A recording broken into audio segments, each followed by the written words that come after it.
vamos a saludar al doctor Javier García Diego. Él está en la Ciudad de México. Es, por supuesto, historiador, investigador, académico. Se ha centrado mucho en los estudios e investigación de la época de la Revolución Mexicana. Tiene lógicamente su licenciatura en Ciencias Políticas por la Universidad Nacional Autónoma de México. Tiene una maestría en Historia de América Hispana en la Universidad de Chicago. Obtuvo el doctorado en Historia de México en el prestigiado Colegio de México, así como un doctorado más en Historia de América Hispana, también en ese caso en la Universidad de Chicago. Y bien, pues ha sido director del Centro de Estudios Históricos del Colegio de México. Dirigió el Instituto Nacional de Estudios Históricos de la Revolución Mexicana. Y bueno, pues vamos a saludarlo. Doctor García Diego, muy buenas tardes. Muy buenas tardes, pues para usted y para todos sus radioescuchas. Radioescuchas y televidentes. Pues con entonces doble saludo. Doble saludo, muchas gracias, muy amable, Sí. doctor. Bueno, doctor, creo que en la introducción quizás habrá escuchado Sí, lo escuché. que de pronto empezó una fiebre, la cual no critico, simplemente es deseo de conocer, porque hemos estado platicando siempre en este espacio y en el anterior sobre llegar a las raíces de cómo somos y por qué somos y qué podemos hacer y cómo le podemos hacer. Y se insiste por muchos analistas, historiadores, que no sé si usted coincida o no, en que el mexicano es un ser el cual está acostumbrado y hasta de alguna manera le satisface el tener figuras con mucha autoridad y en ocasiones autoritarias, gobernando el país, de acuerdo a nuestra historia. Si usted está de acuerdo con esto o desea añadir algo, entonces podemos ya entrar con don Porfirio. Sí, bueno, a mí lo primero que de verdad me complace es que tenga lugar esta conversación hoy, 26 de mayo. Lo digo por esto. México, prácticamente México entero, hubo algunos renuentes, ¿sí? Conmemoró, festejó, celebró, cualquiera que sea el término utilizado, Sí. hace unos meses los 100 años del inicio de la Revolución Mexicana, del estallido, digamos, de la violencia, porque la Revolución Mexicana realmente tuvo un inicio distinto. Cuando ya se convoca y se toman las armas es que el proceso tenía muchos meses ya de haber iniciado. Sí. Pero en fin, esta es otra discusión. Sí. Pero se nos olvidan siempre los finales.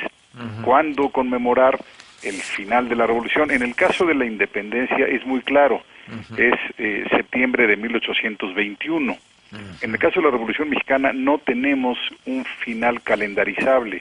Para algunos es cuando fue derrotado Victoriano Huerta en 1914, para otros con la promulgación de la Constitución en 1917, para otros 1920, cuando realmente nace un nuevo Estado encabezado por clases medias y con apoyos populares, para otros 1929, cuando prácticamente la violencia endémica del primer decenio revolucionario y luego el segundo con rebeliones electorales, guerra cristera, en fin.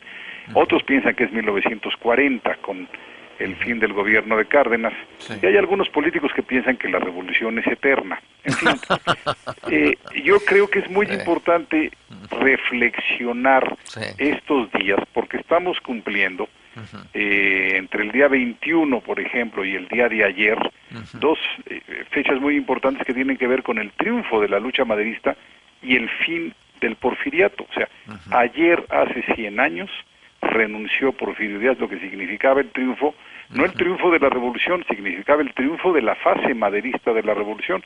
La revolución se prolongó bastante tiempo más. Pero entonces yo creo que sí es una oportunidad, las efemérides sirven para eso, para reflexionar sobre la historia, y al reflexionar sobre la historia lo que debemos hacer es reflexionar sobre nuestro presente y nuestro pasado. El conocimiento histórico simplemente en cuanto tal sirve para poca cosa. Nos debe servir para reflexionar sobre los problemas de hoy y los problemas de mañana. Así que en ese sentido, pues sí, reflexionemos sobre Porfirio Díaz, que ayer, hace 100 años, renunció a su largo periodo gubernamental. Qué bueno que usted nos comenta, doctor García Diego, estos días que tienen pues una especie de marco, de significado relacionado con el señor Díaz, y también interesante el dato que quizás muchas personas no conocen, y usted mismo lo ha indicado, que se pone una fecha para el inicio de la Revolución Mexicana, pero no se sabe exactamente o no se ha acordado cuál es la fecha de la terminación de la Revolución Mexicana. Es un asunto que no es el tema central, pero me parece muy importante que lo diga.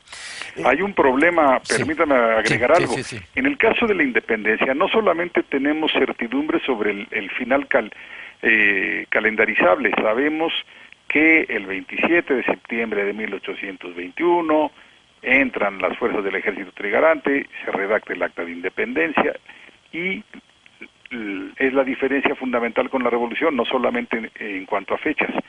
Se logra el fin fundamental por el que se había luchado, se rompe el vínculo político con España. En el caso de la Revolución Mexicana, no solamente no tenemos una fecha precisa de su terminación, sino que ni siquiera estamos seguros de haber logrado los objetivos que se había planteado. Si los objetivos que se había planteado era democratizar el sistema político mexicano y acabar con la injusticia social, esos objetivos aún no se han cumplido. También otro punto importante, disculpe que le interrumpa, doctor, qué bueno que lo subraya, porque hubimos algunos mexicanos que fuimos calificados de muchas cosas que no vienen al punto, porque nos preguntábamos, bueno, ¿qué estamos conmemorando, festejando, cuando la Revolución Mexicana, como usted lo acaba de decir, lo que pretendía era lo que acaba usted de señalar, perdón, y resulta que pues estamos en este mes de mayo del 2011, y creo que proporcionalmente, de acuerdo a todos los estudios que ha de conocer usted y los que yo por ahí he revisado, proporcionalmente estamos peor en muchos terrenos que lo que estaban en aquellos tiempos. Bueno, yo creo que hemos hecho avances, por ejemplo, en materia democrática. Aún nos falta mucho. Tenemos un sistema político mucho más civilizado, digamos, que el que tuvo Porfirio Díaz. Y en términos, sí, bueno, porque no podríamos estar como en aquel entonces. Todavía hay muchos faltantes en nuestro sistema democrático, ¿no? En nuestro régimen democrático. Ahora, en cuanto a las condiciones, efectivamente hay una enorme pobreza en México, una pobreza que nos debería avergonzar como país. A mí me avergüenza. Sí, a mí me parte el corazón. Sí. Y siento que en ese sentido hemos fracasado como país. No puede ser que casi la mitad de los mexicanos no tengan una vida digna, una vida de seres humanos digna. Sí. Pero por otro lado, sí ha habido avances. Hay que considerar que en el México porfiriano el promedio de vida no llegaba a los 40 años. ¿A los 40 años? Sí. Hoy estamos arriba casi a medida entre 75 y 76, por ahí, según el último censo, ¿no? Al rato vamos a doblarla, ¿no? Sí, efectivamente. Por cierto, a los cuántos, perdón que le interrumpa, ¿a los cuántos años falleció don Porfirio? Bueno, es muy fácil la respuesta, porque Porfirio Díaz nació en 1830 Sí. Entonces tenía 85 años de edad. Él sí doblaba la edad promedio, no solamente del mexicano de entonces, de prácticamente todos los habitantes del planeta. Sí.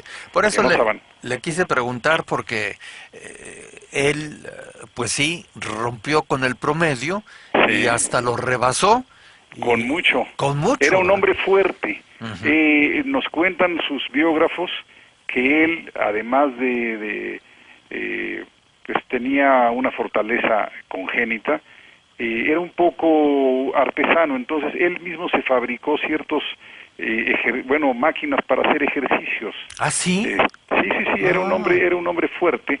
Sí. Muere a los 85 años en el exilio en París, después de 4 años de exilio. Ya claro, con una salud muy decadente desde prácticamente 1910.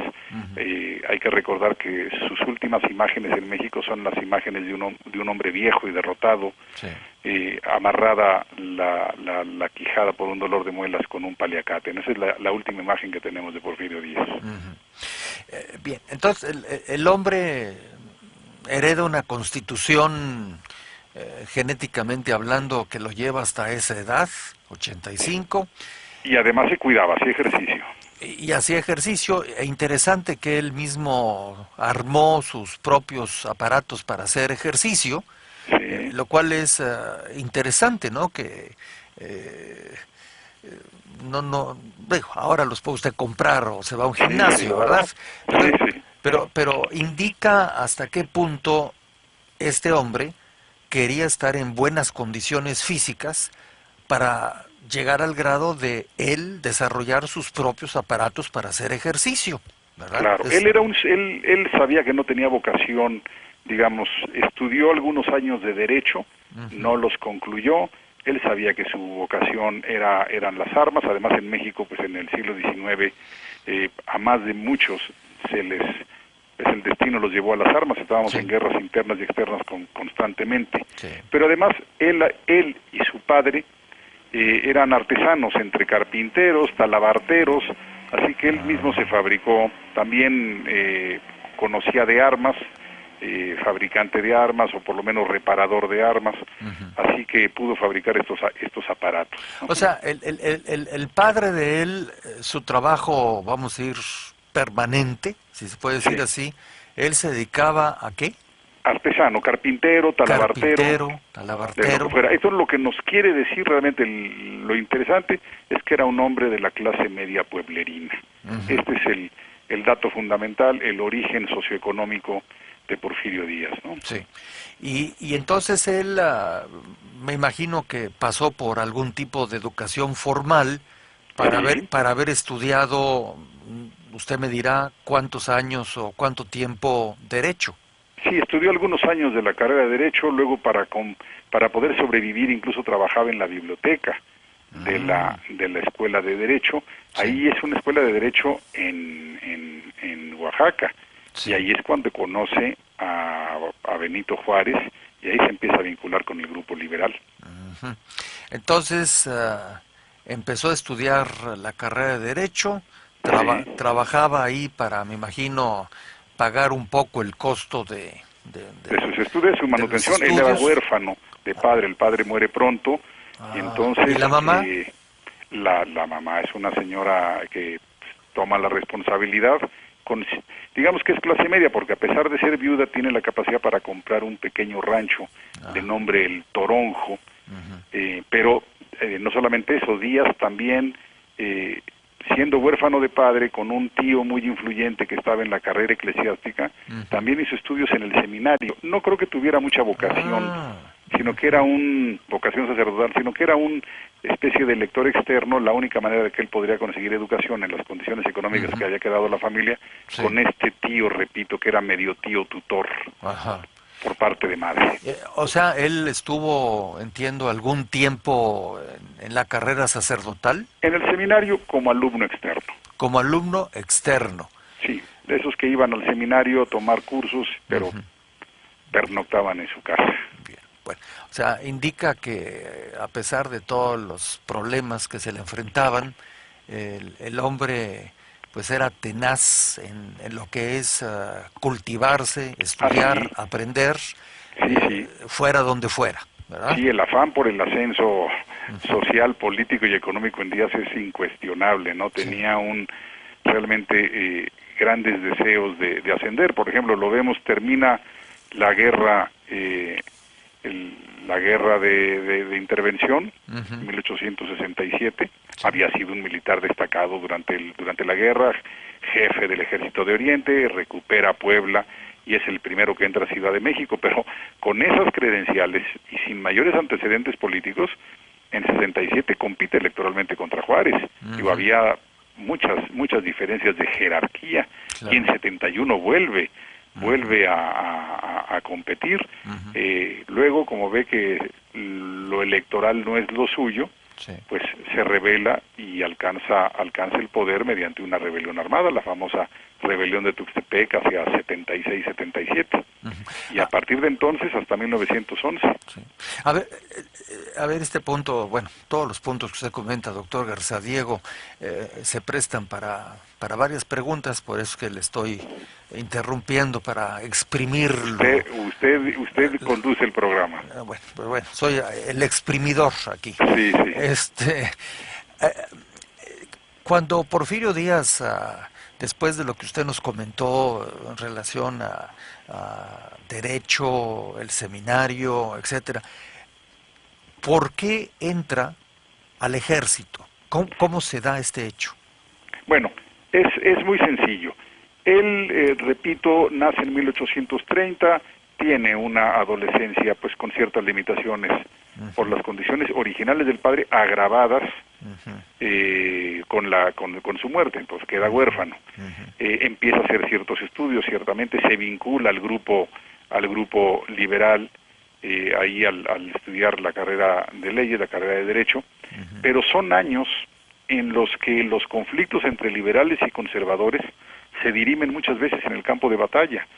Entonces él, a los 18 años, digamos, 16, 17, 18 años, sí, tiene una participación, yo diría, prácticamente pasiva en la guerra con Estados Unidos. Esto es, la guerra con Estados Unidos de 46-48 no tuvo una gran presencia el ejército norteamericano en Oaxaca, sí, sí, pero sí Porfirio Díaz se adhiere a una Guardia Nacional supuestamente para repeler, para luchar esa intervención, esa ocupación. Y luego lo tenemos en los conflictos ya clarísimamente. El siguiente, hay un conflicto local en el que participa ahí guerra entre liberales y conservadores ahí en Oaxaca, pero ya su participación primera de manera notoria es en la rebelión de Ayutla entre 1853 y 1855. O sea, no hay... La única manera en que se estaban dirimiendo las diferencias entre liberales y conservadores de 1853 a 1867 son guerras, no hay contiendas electorales.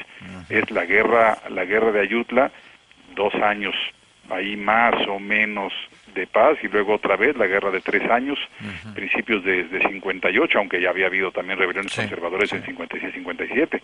Termina la guerra en 61, la guerra de 3 años o guerra de reforma, en la que Porfirio Díaz tiene un papel obviamente notorio, y al año siguiente comienza la guerra de intervención francesa de 62 a 67, donde Porfirio Díaz pues es uno de los principalísimos militares mexicanos. Yo diría que junto con Mariano Escobedo tal vez sea el más destacado. Militar. En términos políticos, obviamente, el liderazgo lo tenía Juárez. Entonces, ahora, no tenía opción, no era un ideólogo, no era un intelectual. También hay luchas ideológicas, ¿no? Polémicas ideológicas entre liberales y conservadores durante esos años, pero a él no le tocan, esa no es su cuerda. La cuerda que él toca es la militar, y él participa en las guerras contra los conservadores a lo largo de sus años, porque la guerra de intervención francesa también es en el fondo una guerra de liberales contra los conservadores mexicanos que apoyaron la intervención. Sí. O sea que Porfirio Díaz fue a parar al mundo de las armas, pues ahora sí que de manera circunstancial, no porque tuviera un apego al mundo militar, según entiendo. Yo diría que fue al mundo de las armas porque a mediados del siglo XIX en México prácticamente no vimos otra cosa sino rebeliones, azonadas y guerras de mayor magnitud, prácticamente de manera ininterrumpida. Sí. Si uno revisa los días de paz que hay entre 1846 y 1867, de verdad son muy pocos. Sí. México estuvo en una condición de guerra interna y de guerra extranjera, pues casi permanentemente durante esos años. Entonces, muchos de los varones, por eso en el siglo XIX, pues casi todos son o curas o militares. Sí. Doctor García Diego, sin dejar a don Porfirio, que ahorita regresamos, pero esta etapa que usted me comenta en los años 1800, etcétera, donde se confrontan con armas y, como usted dice, hay pocos días de paz, porque constantemente, me imagino que cada quien tenía sus ideas, sus ideologías, y las cosas las arreglaban a balazos. Así es. Cuando llevamos eso al México de los últimos, no sé, 10, 15 años, Sí. por supuesto que no estoy incluyendo la guerra contra el crimen, Del México de hoy. del México de hoy, Sí. pero sin balas, pero parece que lo que tendemos a hacer es a discutir y a disentir, y estoy de acuerdo y no estoy de acuerdo contigo, y te mando 10 epítetos y tú me mandas 4, y te pongo un desplegado y tú me mandas aquello, y yo te desprestigio y tú me desprestigias.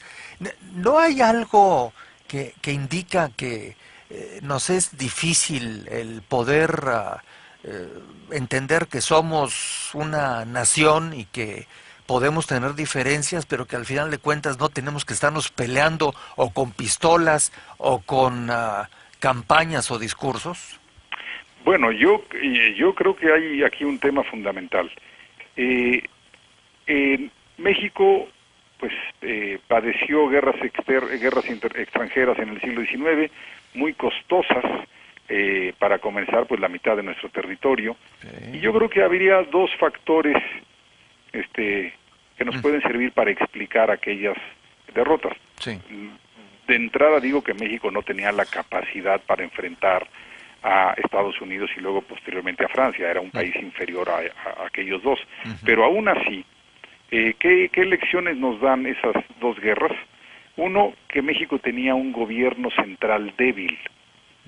Es más, podríamos decir que en algunos momentos ni gobierno central hay, ¿no? En el caso de la guerra con Estados Unidos, bueno, está empezando la guerra y hay cambios de gobierno en Ciudad de México.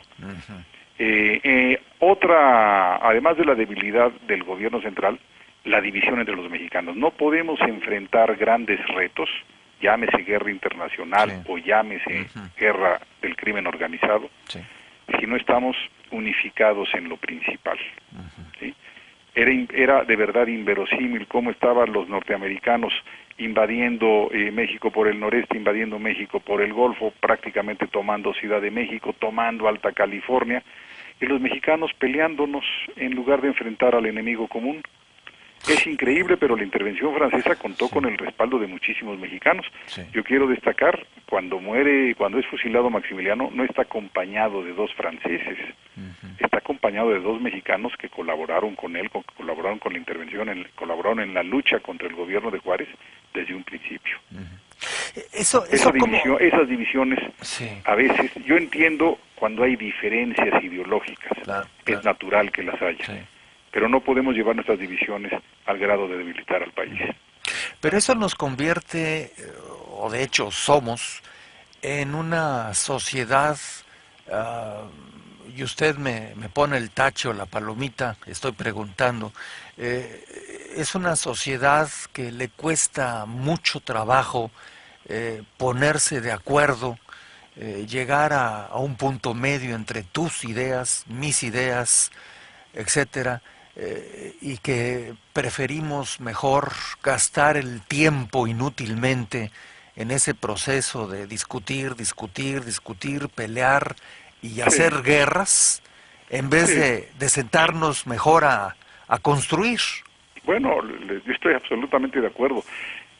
Aunque no es mi tema, yo soy historiador, pero sí me llama la atención que en lugar de que los políticos estén discutiendo asuntos fundamentales, cuáles son los retos del país, cuáles son los problemas que vamos a enfrentar mañana, estar previendo Claro. condiciones, cómo mejoramos la economía nacional, se la pasan los políticos discutiendo nimiedades, ¿no? Ujú, ujú. Medallitas.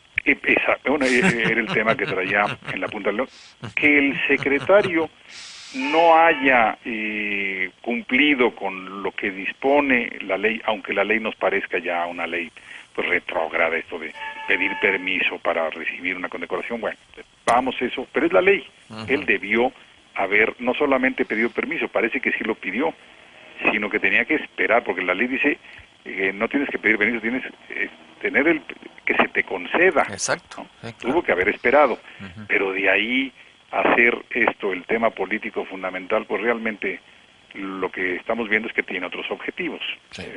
La medalla pasa a segundo plano. Sí. Él debe haber cumplido con la ley y los demás deberían más bien estar discutiendo cosas importantes Sí. y no nimiedades. Pues sí. Pero bueno, es muy cierto. Pero estamos hablando de Porfirio. Vamos a don Porfirio. Ahora, don Porfirio, si me permite, doctor García Diego, como, como ser humano, como hombre, como persona, ¿cómo era? ¿Qué actitudes tenía? ¿Qué inclinaciones, tentaciones, partes ásperas, partes amables? Sí, ¿Cómo era como don todo Porfirio? ser humano, era un hombre de claroscuros, ¿no? Por ejemplo, no podría haber destacado en la guerra si no fuera un hombre muy valiente, ¿no? Sí. Con capacidad física, con disposición al dolor, tuvo muchas heridas a lo largo de su vida militar, pero por otro lado, era un hombre llorón. ¿Llorón? Sí, de hecho, uno de sus apodos es el llorón de Icamole. Así ¿no? el llorón de Icamole. El llorón de Icamole. Icamole es una batalla que pierde, entonces es el llorón de Icamole. Luego, el tiempo en que fue diputado, porque Sí. fue diputado, él tampoco era, digamos, un oficio, digamos, para el que él estuviera bien preparado, no era un gran orador. Entonces, la única vez que pasó a tribuna, y pasó a tribuna con el tema de que una vez terminada la guerra de intervención, los premios a los militares que habían sacrificado pues su tiempo y su salud y demás, que se habían esforzado, que habían sido los triunfadores en contra de los franceses, pues que no habían sido suficientemente retribuidos. Y ahí le ganaron las lágrimas, ahí en plena tribuna se le complicó la garganta y no pudo terminar su discurso. Sí. No era un buen tribuno, no era un buen parlamentario. O sea, ¿le lloró más o menos que López Portillo? No tenemos constancia de eso, no hay una constancia visual de López Portillo, sí la tenemos, pero todas las crónicas dicen que no pudo continuar su discurso, que se le agolparon las lágrimas y las palabras, en fin, Ahora, complicado. Perdón que insista, perdón, yo sé que usted no es psiquiatra, pero una persona que siendo tan valiente por los hechos obvios, etcétera, cuando le ocurren situaciones como las que usted mencionó, era llorón, que es el término que usted mencionó, tiene que haber habido algo en su personalidad para que pudiera pasar de ser un luchador feroz contra el enemigo y en otros momentos se ponía a llorar. Sí, bueno, otro que tiene esas mismas características es Pancho Villa. ¿Pancho Villa? Pancho Villa también era medio llorón. Entonces, de ese sí hay testimonio. Cuando llega a Ciudad de México a finales de 1914, principios de 1915, va a la tumba de Madero y llora. En fin, son características. Ahora yo quisiera mencionar, respondiendo a estas preguntas, ¿cómo era Porfirio? Es porque hay un tema que sí me interesa destacar, que tiene que ver con el presente, y con no solamente el presente de México, sino con un presente internacional, ¿no? Estalla la Revolución Mexicana, Porfirio Díaz, noviembre de 20, Porfirio Díaz se da cuenta a la vuelta de unos 3, 4 meses que no tiene el ejército capacitado para enfrentar una rebelión que no era muy fuerte, pero que estaba prendiendo en pequeños focos a todo lo largo y ancho del país, que ya no contaba con el apoyo norteamericano, con la simpatía norteamericana. Entonces Porfirio Díaz dice en su renuncia, que por cierto es lo importante, es 25 de mayo de 1911, y por eso tiene que ver esta conversación. Así es. Él dice que renuncia para no ensangrentar al país, ¿sí? Y en cambio hace unas semanas oímos a Gaddafi decir que él no iba a renunciar, que antes de renunciar iba a hacer un baño de sangre. Así es. Ahí tenemos dos posiciones absolutamente distintas. Claro, Gaddafi todavía tenía un ejército poderoso y sobre todo pues 20 o 25 años menos que Porfirio Díaz, pero Porfirio Díaz yo creo que tomó una decisión sabia al decir, no cuento con el ejército adecuado, tengo ya 85 años, voy a tomar el camino que han tomado pues prácticamente todos los dictadores latinoamericanos, no solamente mexicanos en aquel entonces siglo XIX, principios del XX, que era irse al exilio a París. Sí. Y dispuso que ya hubiera los acuerdos de Juárez, entre otras cosas, dicen cese al fuego. Es uno de los puntos fundamentales de los acuerdos, o también llamados tratados de Juárez, de Ciudad Juárez. O sea, es obvio que el hombre reconoció lo que acaba usted de decir, que no quería un baño de sangre, que no contaba con las fuerzas para meterse en un problema bélico como este que usted definió, y que lo mejor era firmar mi renuncia y desaparecerme y se acabó. Sí. Y otra característica de él es que era patriota. No estoy diciendo, aquí algunos radioescuchas o televidentes podrían decir, bueno, pero no era nacionalista. Son dos términos similares, pero no idénticos. Patriota. Dicen todas las crónicas que ya en su exilio 1910 a 11 a 1915, bueno, extrañaba mucho México constantemente, ya muy viejo, ya muy anciano. Hablaba de Oaxaca, hablaba de La Noria, una hacienda que le había regalado el gobierno por sus esfuerzos en las guerras que enfrentó. Sus últimas palabras son así ya balbuceantes, hablando de Oaxaca, hablando de México, hablando de La Noria. Yo creo que el hombre pues seguramente sí quería a su terruño y al país. Entonces, era militar, había luchado guerras extranjeras, claro. No le neguemos eso, ¿no? Sí, claro. Entonces, entiendo que por últimas palabras antes de morir, lógicamente, hablaba precisamente de su tierra y de esos espacios que le causaban, pues, tantos recuerdos personales. Sí. Y que parece que es una actitud que le sucede a muchos seres humanos que ya en esos momentos finales, como que tienen recuerdos infantiles y juveniles, ¿no? Claro. Parece que sucede. Así es. Ahora, durante los tiempos en que él estaba, vamos a decir, en plenitud, siendo, pues, presidente de facto, porque llegó por la fuerza, ¿no? Por lo que usted llegó por la fuerza, Pero rápido organizó elecciones. Es una cosa curiosa. Él toma el poder al rebelarse con ahora sí que, perdón por la cacofonía, con la rebelión de Tuxtepec, ¿sí? En contra de la reelección de Lerdo, llega, ocupa Ciudad de México y se retira. Dice que va a combatir lo que queda de los ejércitos lerdistas, de los ejércitos iglesistas de José María Iglesias. Deja en el puesto del Poder Ejecutivo, encargado del Poder Ejecutivo, a un señor de apellido Cosmes, que organiza elecciones y la gana en 1877. Claro, los conservadores no pueden participar en política y el grupo liberal, pues estaban los contrarios del mismo grupo de Díaz, liberales, pues estaban huyendo porque habían perdido sus respectivas batallas. Entonces prácticamente Díaz está solo. Después de 77, en 80 no se reelige porque él había llegado al poder con la rebelión de Tuxtepec que decía no reelección. Entonces deja a su compadre Manuel González 4 años, se modifica la Constitución y entonces sí ya regresa de 84 hasta 1911, que es cuando renuncia.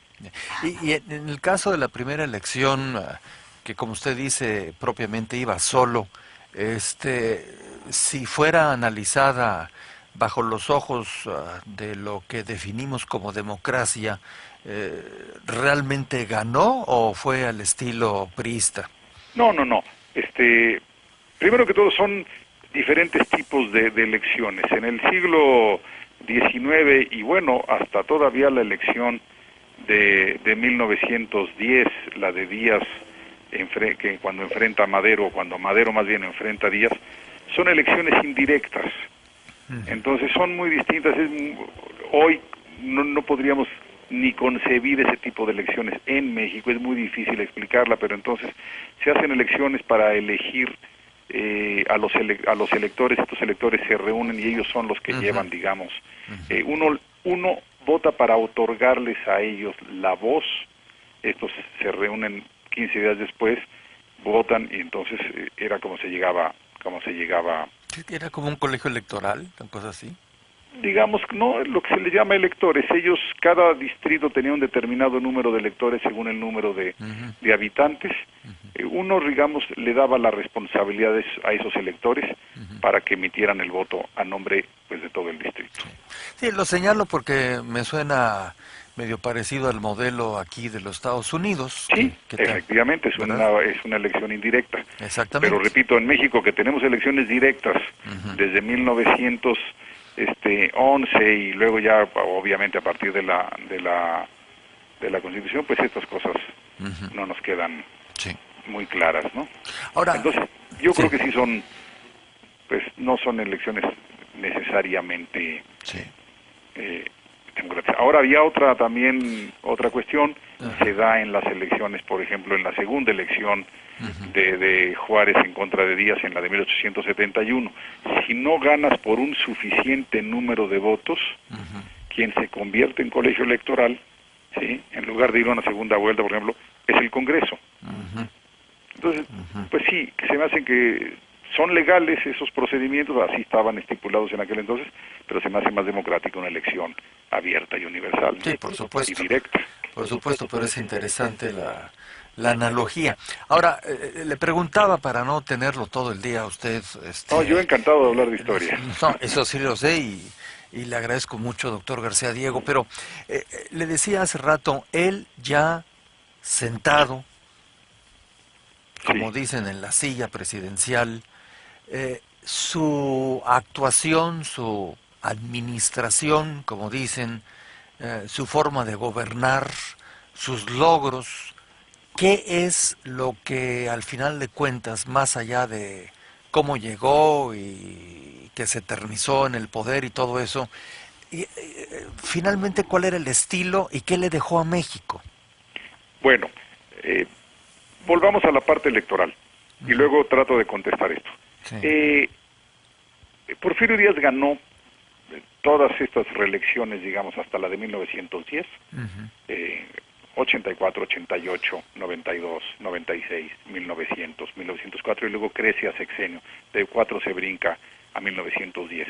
Yo diría que salvo la de 1910, que obviamente exige explicaciones distintas, Porfirio Díaz ganó todas las elecciones por varias razones. Una, porque, repito, los conservadores no podían participar en política, entonces era una elección que se reducía dentro del grupo liberal. Dentro del grupo liberal ninguno le iba a cuestionar el liderazgo.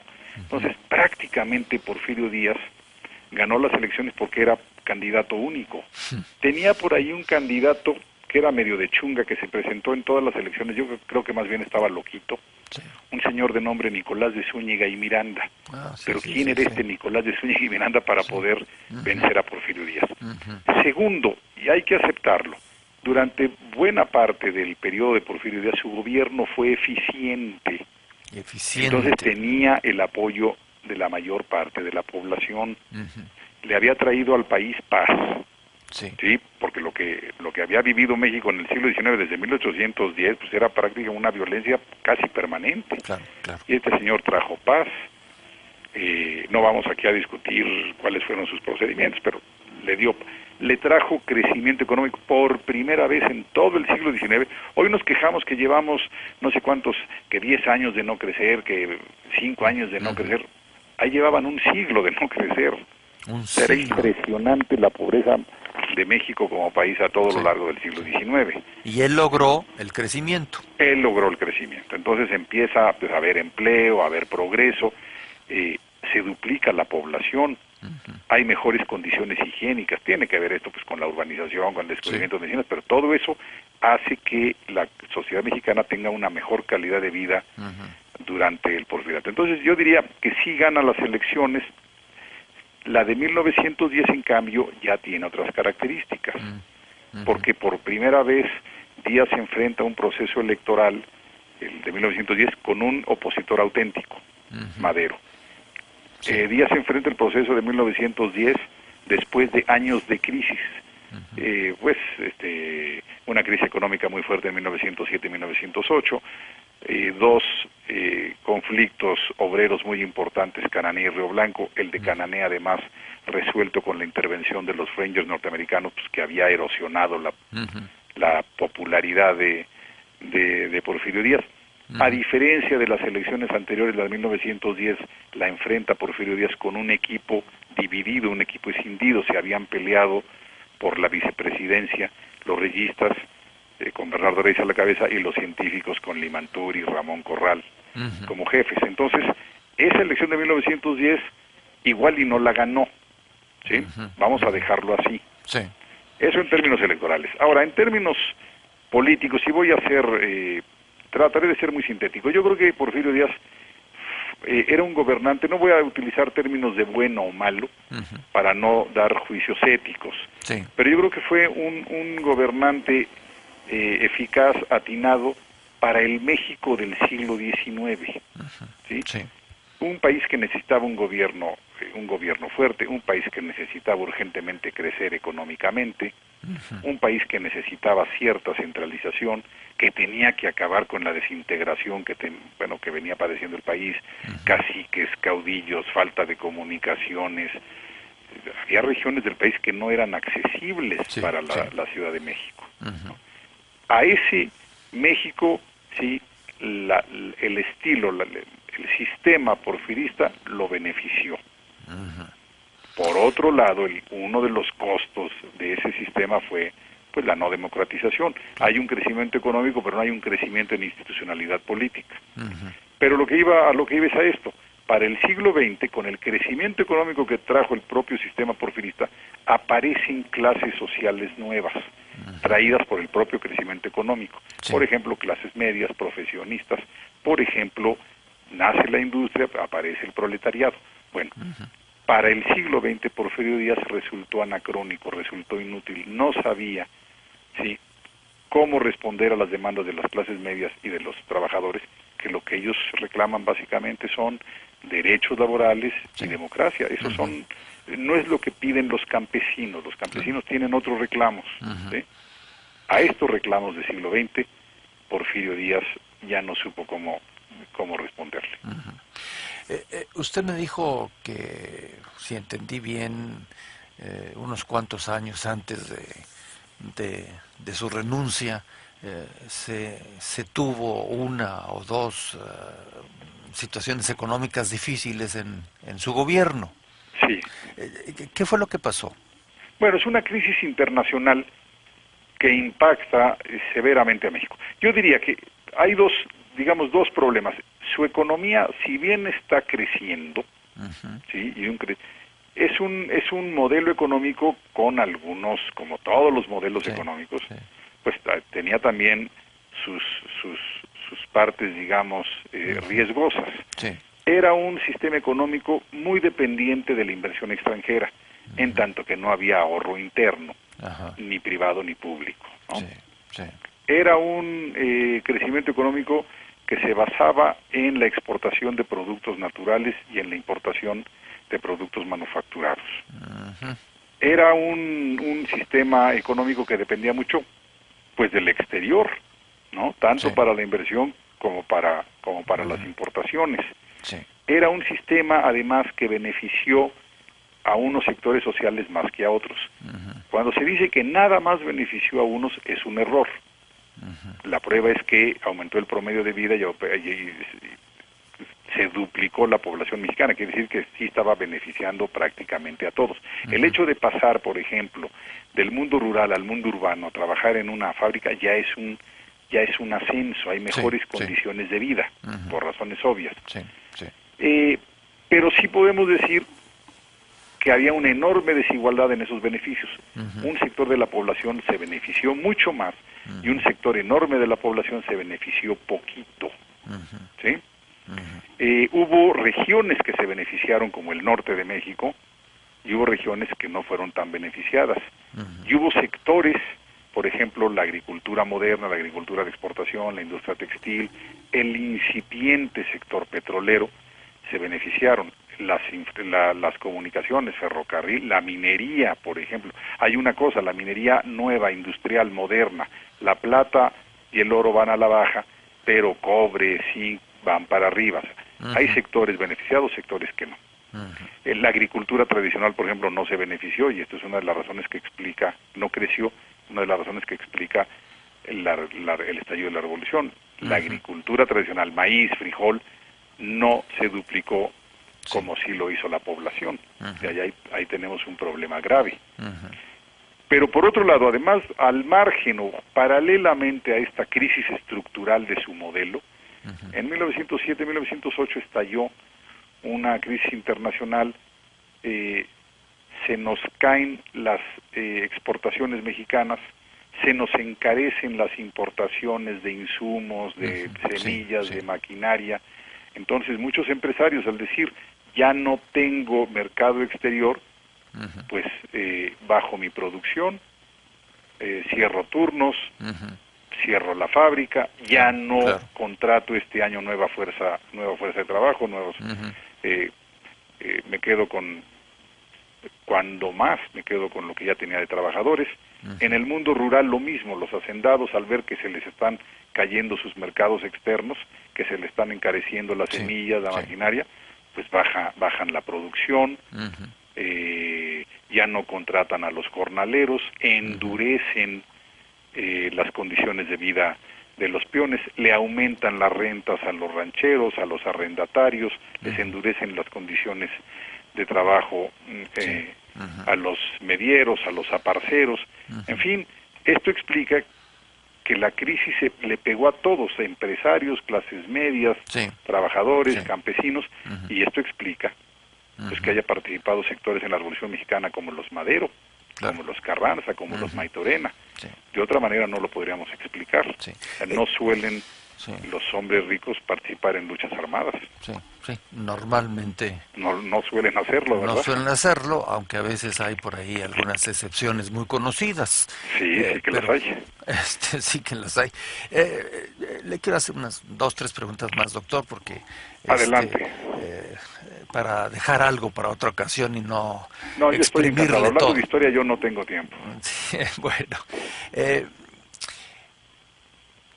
si vemos el México del siglo XXI, del XX, del XIX, del XVIII, y si quieren nos vamos hasta el momento en que empezamos a tener una figura mexicana que gobernara el país y que ya no tuviéramos al representante del rey de España como virrey.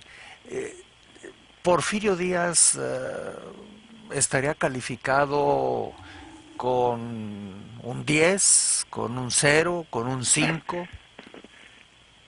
Me está poniendo ahora sí que en un problema porque es muy difícil calificar. Yo diría que Porfirio Díaz fue un gobernante eficiente, para no meternos en cuestiones éticas. Los primeros tal vez 20 años de su gobierno, y ya me parece, cualquier televidente, cualquier escucha va a decir, bueno, pero 20 años es un gobierno larguísimo. Bueno, sí era el tipo de gobiernos que se daban no solamente en México, en otros países de América Latina, además era legal la reelección.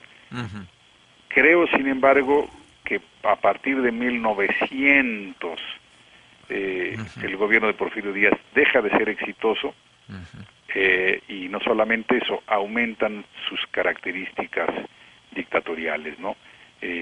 Las represiones a movimientos obreros más fuertes se dan en esos últimos años.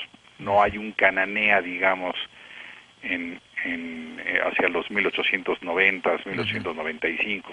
Cuando llega Porfirio Díaz, sí comete algunos excesos de fuerza, tiene que pacificar el país.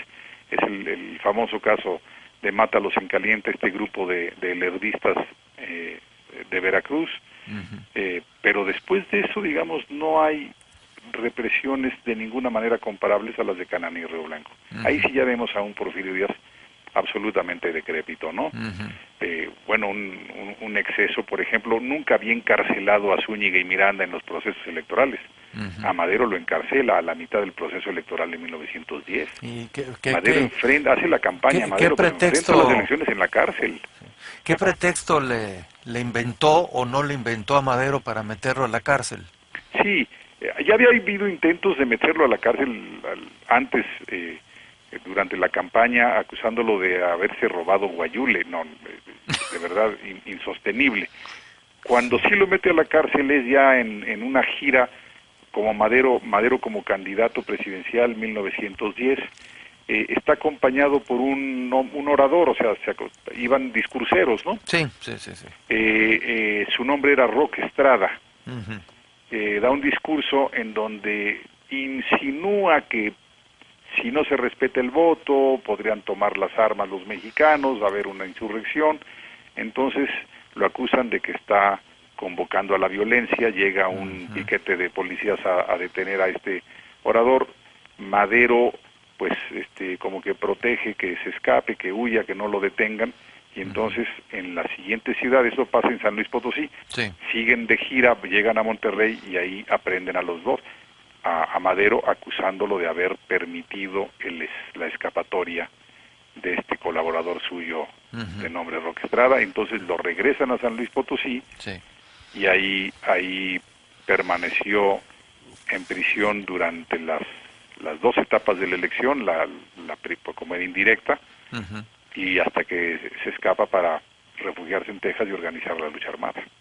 O sea, también Madero tenía dotes para escaparse de la cárcel. Bueno, no, lo que pasa es que habíamos dicho hace rato que las élites no suelen tomar las armas, ¿no? Bueno, las élites tampoco suelen ser encarceladas. ¿Cómo poder meter a la cárcel al nieto de Evaristo Madero, uno de los patriarcas del noreste? El obispo de San Luis Potosí, de apellido Montes de Oca, algunos estudiantes de Derecho, entre otros Pedro Antonio de los Santos, se acercan al gobernador de San Luis y le dicen que no, que sería denigrante para que tener a Madero en la cárcel. Entonces le permiten una prisión muy flexible. Puede salir de la prisión, regresar a pernoctar a la cárcel. También están en septiembre, están los representantes internacionales que vienen al festejo del centenario de la independencia, y hubiera sido un escándalo internacional que Porfirio Díaz celebrara la independencia teniendo en la cárcel a su competidor electoral. Claro. Entonces, le permiten, digamos, una enorme flexibilidad, incluso salir de día de campo. También. Sí, salió a hacer su camping ahí,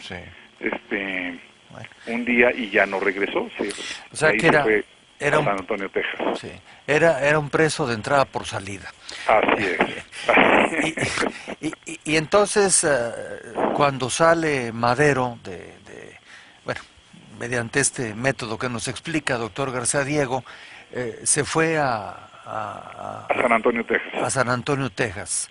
Y ahí redacta el llamado Plan de San Luis. El Plan de San Luis, en rigor, debía llamarse Plan de San Antonio, Texas. No se redacta en San Luis. Se redacta en Texas, y él cambia. Es un giro que los historiadores todavía no tenemos, pues, la explicación última, digamos.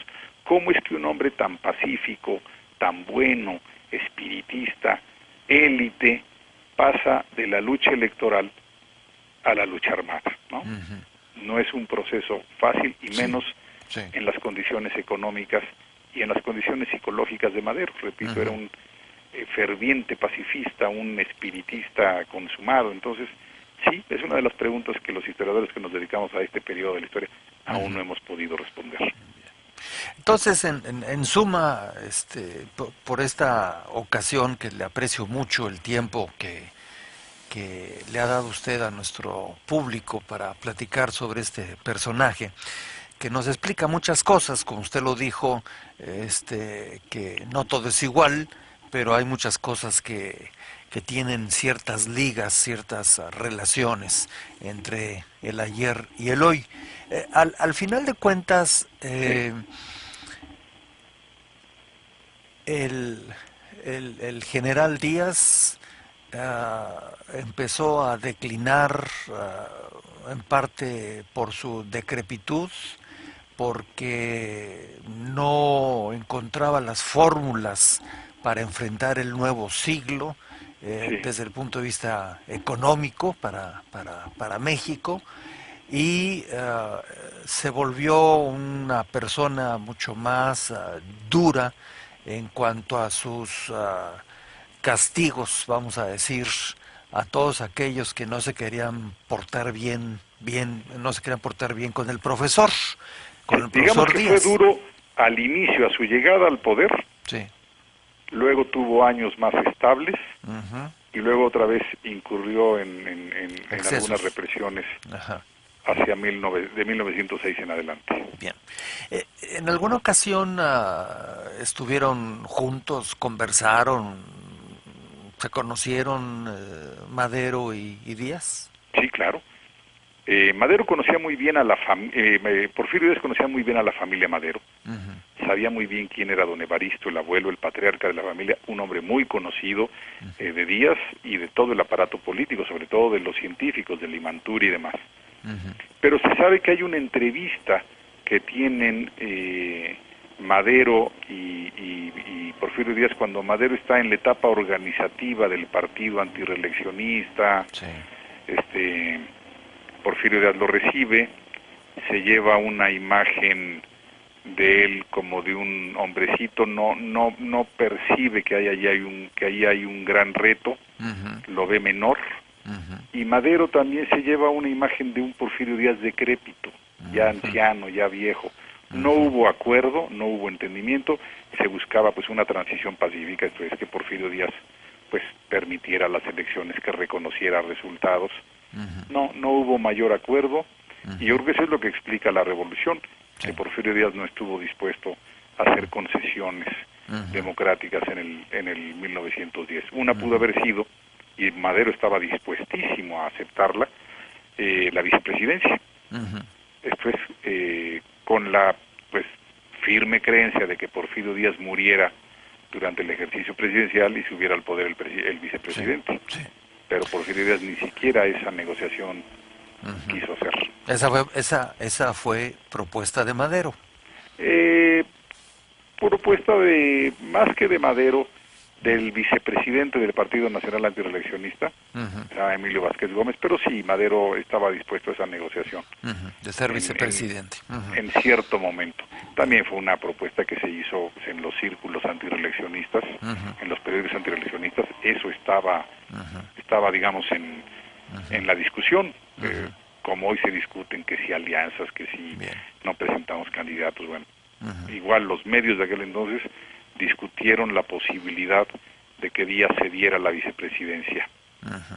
Bien. No solamente primero a Ujú. Bernardo Reyes, digamos, y luego ya a Madero. Ujú. Sí. Eh, no lo hago como si fuera de estos concursos de televisión de atínele la pregunta y a ver si se lleva $100. Sí, Pero, y a lo mejor no es fácil, pero yo creo que para usted sí lo es por sus quién sabe. amplísimos conocimientos. Eh, la pregunta, principal cualidad de Porfirio Díaz. Eh, Capacidad gubernamental ante un México desintegrado. Principal defecto de Porfirio Díaz.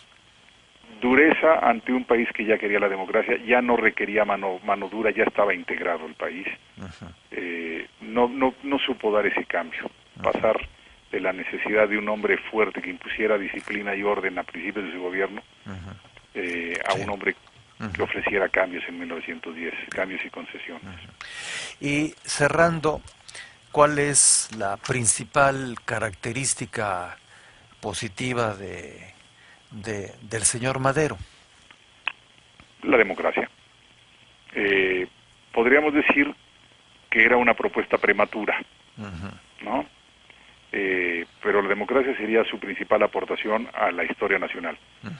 Su principal defecto es que no supo ser gobernante.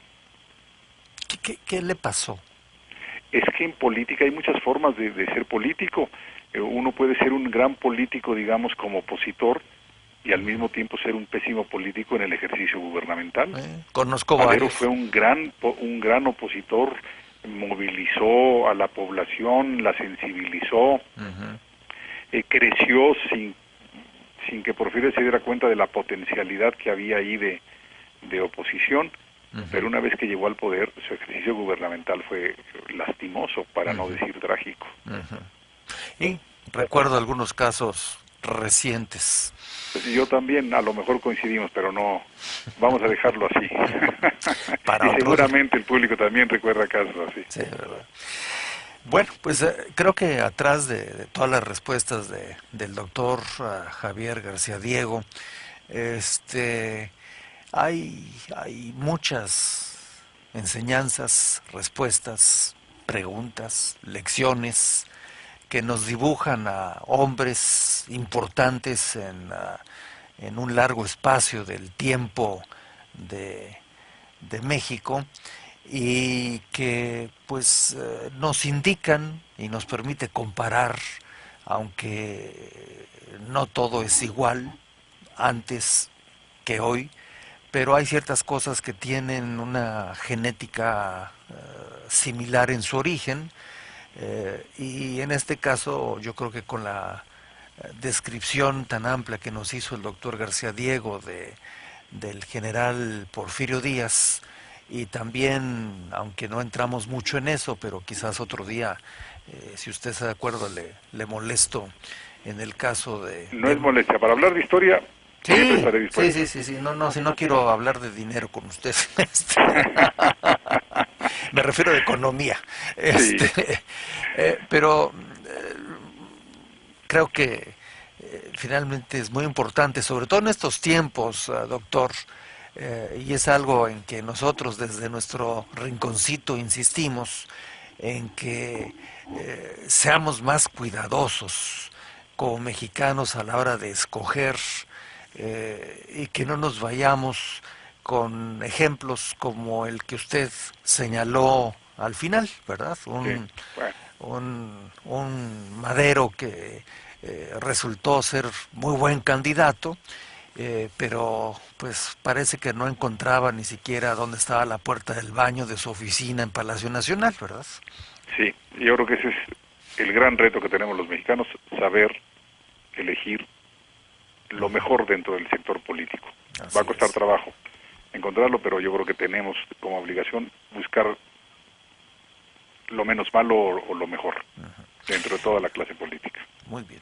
Pues yo le aprecio mucho. Sé que tiene usted que salir en un cohete rápidamente a un compromiso. Me dio mucho gusto saludarlo al doctor Javier García Diego desde la Ciudad de México, y creo que todas estas cosas nos ayudan o deberían para reflexionar a los mexicanos de acá y a los de allá sobre cosas que se están acercando en México. Doctor, que llega a tiempo y le mando un abrazo. No, de verdad, muchas gracias por la oportunidad, y para hablar de historia siempre a su disposición. Sí, eso ya me quedó claro.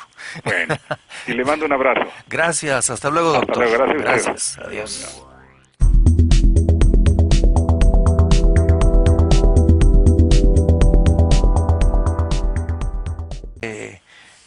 Llegar a las raíces de cómo somos y por qué somos y qué podemos hacer y cómo le podemos hacer.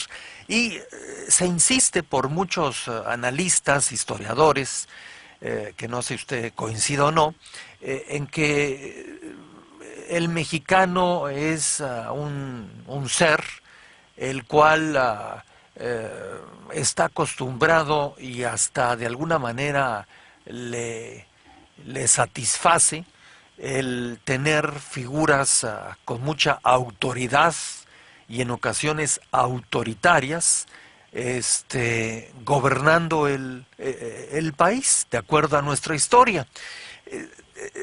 Si usted está de acuerdo con esto o desea añadir algo, entonces podemos ya entrar con don Porfirio.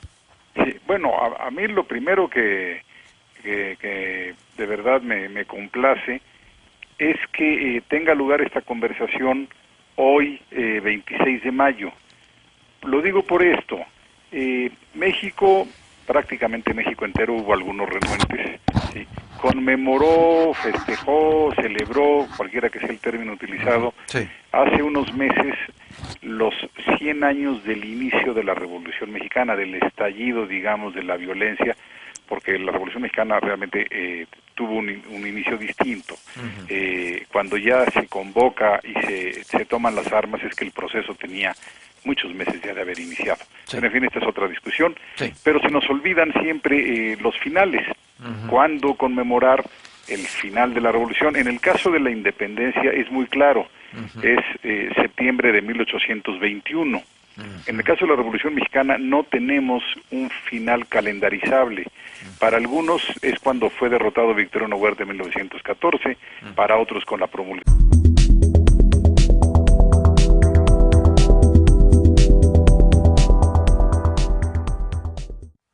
Vamos a saludar al doctor Javier García Diego.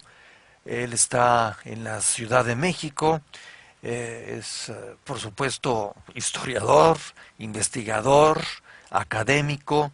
Se ha centrado mucho en los estudios e investigación de la época de la Revolución Mexicana. Tiene, lógicamente, su licenciatura en Ciencias Políticas por la Universidad Nacional Autónoma de México. Tiene una maestría en Historia de América Hispana en la Universidad de Chicago. Obtuvo el doctorado en Historia de México en el prestigiado Colegio de México, así como un doctorado más en Historia de América Hispana, también en ese caso en la Universidad de Chicago. Y bien, pues ha sido director del Centro de Estudios Históricos del Colegio de México, dirigió el Instituto Nacional de Estudios Históricos de la Revolución Mexicana, y bueno, pues vamos a saludarlo. Doctor García Diego, muy buenas tardes. Muy buenas tardes, pues para usted y para todos sus radioescuchas. Radioescuchas y televidentes. Pues entonces doble saludo. Doble saludo, muchas gracias, muy amable, sí, doctor. Bueno, doctor, creo que en la introducción quizás habrá escuchado. Sí, lo escuché. Que de pronto empezó una fiebre, la cual no critico, simplemente es deseo de conocer, porque hemos estado platicando siempre en este espacio y en el anterior sobre estamos peor en muchos terrenos que lo que estaban en aquellos tiempos. Sí. Bueno, yo creo que hemos hecho avances, por ejemplo, en materia democrática. Aún nos falta mucho. Tenemos un sistema político mucho más civilizado, digamos, que el que tuvo Porfirio Díaz. Y en términos, sí, bueno, porque no podríamos estar como en aquel entonces. Todavía hay muchos faltantes en nuestro sistema democrático, ¿no? En nuestro régimen democrático. Ahora, en cuanto a las condiciones, efectivamente hay una enorme pobreza en México, una pobreza que nos debería avergonzar como país. A mí me avergüenza. Sí, a mí me parte el corazón. Sí. Y siento que en ese sentido hemos fracasado como país. No puede ser que casi la mitad de los mexicanos no tengan una vida digna. una vida de seres humanos digna. Sí. Pero por otro lado, sí ha habido avances. Hay que considerar que en el México porfiriano el promedio de vida no llegaba a los 40 años. A los 40 años. Sí, sí, sí. Hoy estamos arriba casi a medida entre 75 y 76, por ahí, según el último censo, ¿no? Al rato al rato vamos a doblarla, ¿no? Sí, efectivamente. Por cierto, a los cuántos, perdón que le interrumpa, ¿a los cuántos años falleció don Porfirio? Bueno, es muy fácil la respuesta porque Porfirio Díaz nació en 1830. Sí. Entonces tenía 85 años de edad. Él sí doblaba la edad promedio, no solamente del mexicano de entonces, de prácticamente todos los habitantes del planeta. Sí. Por eso le quise preguntar, porque él, pues sí, rompió con el promedio y hasta lo rebasó. Con mucho. Con mucho. Era un hombre fuerte. Nos cuentan sus biógrafos que él, además inicio de la Revolución Mexicana, pero no se sabe exactamente o no se ha acordado cuál es la fecha de la terminación de la Revolución Mexicana. Es un asunto que no es el tema central, pero me parece muy importante que lo diga. Hay un problema, permítame agregar algo. Sí. En el caso de la independencia, no solamente tenemos certidumbre sobre el final calendarizable, sabemos que el 27 de septiembre de 1821 entran las fuerzas del ejército trigarante, se redacta el acta de independencia y es la diferencia fundamental con la revolución, no solamente en cuanto a fechas. Se logra el fin fundamental por el que se había luchado, se rompe el vínculo político con España. En el caso de la Revolución Mexicana, no solamente no tenemos una fecha precisa de su terminación, sino que ni siquiera estamos seguros de haber logrado los objetivos que se había planteado. Si los objetivos que se había planteado era democratizar el sistema político mexicano y acabar con la injusticia social, esos objetivos aún no se han cumplido. También otro punto importante, disculpe que le interrumpa, doctor, qué bueno que lo subraya, porque hubimos algunos mexicanos que fuimos calificados de muchas cosas que no vienen al punto, porque nos preguntábamos, bueno, ¿qué estamos conmemorando, festejando, cuando la Revolución Mexicana, como usted lo acaba de decir, lo que pretendía era lo que acaba usted de señalar, perdón, y resulta que pues estamos en este mes de mayo del 2011 y creo que proporcionalmente, de acuerdo a todos los estudios que ha de conocer usted y los que yo por ahí he revisado, proporcionalmente de la Constitución en 1917, para otros 1920, cuando realmente nace un nuevo Estado encabezado por clases medias y con apoyos populares, para otros 1929, cuando prácticamente la violencia endémica del primer decenio revolucionario y luego el segundo con rebeliones electorales, guerra cristera, en fin. Otros piensan que es 1940 con el fin del gobierno de Cárdenas, y hay algunos políticos que piensan que la revolución es eterna. En fin, yo creo que es muy importante reflexionar estos días, porque estamos cumpliendo entre el día 21, por ejemplo, y el día de ayer, dos fechas muy importantes que tienen que ver con el triunfo de la lucha maderista y el fin del porfiriato. O sea, ayer, hace 100 años, renunció Porfirio Díaz, lo que significaba el triunfo, no el triunfo de la revolución, significaba el triunfo de la fase maderista de la revolución. La revolución se prolongó bastante tiempo más. Pero entonces, yo creo que sí es una oportunidad, las efemérides sirven para eso, para reflexionar sobre la historia, y al reflexionar sobre la historia lo que debemos hacer es reflexionar sobre nuestro presente y nuestro pasado. El conocimiento histórico simplemente en cuanto tal sirve para poca cosa. Nos debe servir para reflexionar sobre los problemas de hoy y los problemas de mañana. Así que en ese sentido, pues sí, reflexionemos sobre Porfirio Díaz, que ayer, hace 100 años, renunció a su largo periodo gubernamental. Qué bueno que usted nos comenta, doctor García Diego, estos días que tienen pues una especie de marco, de significado relacionado con el señor Díaz. Y también interesante el dato que quizás muchas personas no conocen, y usted mismo lo ha indicado, que se pone una fecha para el